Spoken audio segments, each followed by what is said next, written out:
السلام عليكم ورحمة الله وبركاته. دمانتي الملك سجلت من السلام يكون السود هذا برامج كان وعن كيال دور قضب وقصية شعب كرير وقدينيا أما الصومالي قلبات أو تقانا إيوه arrimahaas oo kale ah shirka ka socda magaalada Goday iyo xaaladda guud ee deegaanka iyo dadka reer Ogaadenya oo ka waxdhay doona horta waan salaamayaa ummadda shacabka Soomaaliyeed iyo deegaankaba iyo Soomaali galbeed ama oo analif jamaacadda wadaniga xoreynta deegaanka madaxweynaha dowladda deegaanka Soomaaliya Mustafa Maxamed Cagshar dhammaan shacabka waan salaamayaa.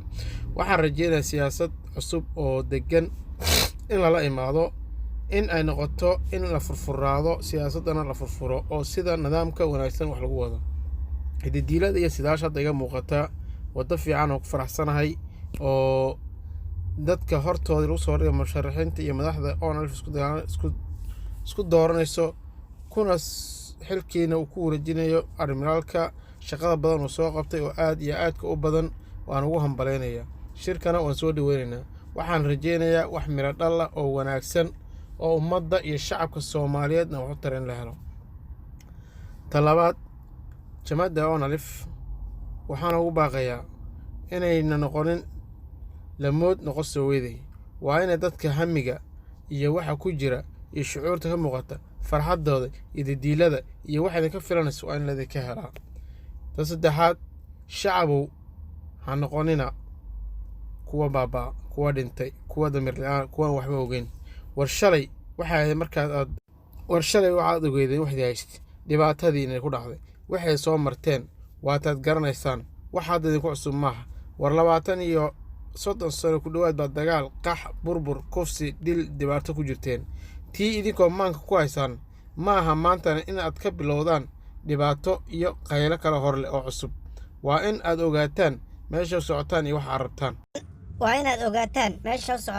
waxa rabtaan war ogaada haddii aad faquuq qabyaalad iyo hebel iyo nin jeclaysi aad ku kacdaan walaatii aad hadda ka cabanayseen oo intaasoo onalf halgamaysto ka daran aad ku dhici doonta. ogaada kuwa social media ka qaylinaya ee dadka la dilaya ee hebel kale axanaya ee cali oo hebel ku haya waa dad kale adeegsanaya rabana in la ku burburiyo. waa dad danihiina dadka ka shaqeynaya waa nin jeebkiisa caloosha ka fikiraya. war fikira war dad ka kaca ogaada dantiina dameerkiina waa garataan. war hooyaha sharaf biilin hore u sharaf beesheen war guumaysi dib asku noqonina war talo iyo guwa shacab intaas aan leeyahay. madaxda dowladda deegaanka Soomaalida oo horeey Mustafa Maxamed Cumar waxaan leeyahay deegaanka iyo shacabka rabitaankooda oo loo yeero haddii aan qaato filaad alxamdulillah nabadgelyo si wanaag ugu wareejiya. haddii ay idinka ay noqotana si nabadgelyo dameer iyo dadnimo ku jirto u dhaqma oo shacabka loo sameeyo wax walba iskana ilaaliya tafaraaruq iyo kala saarka.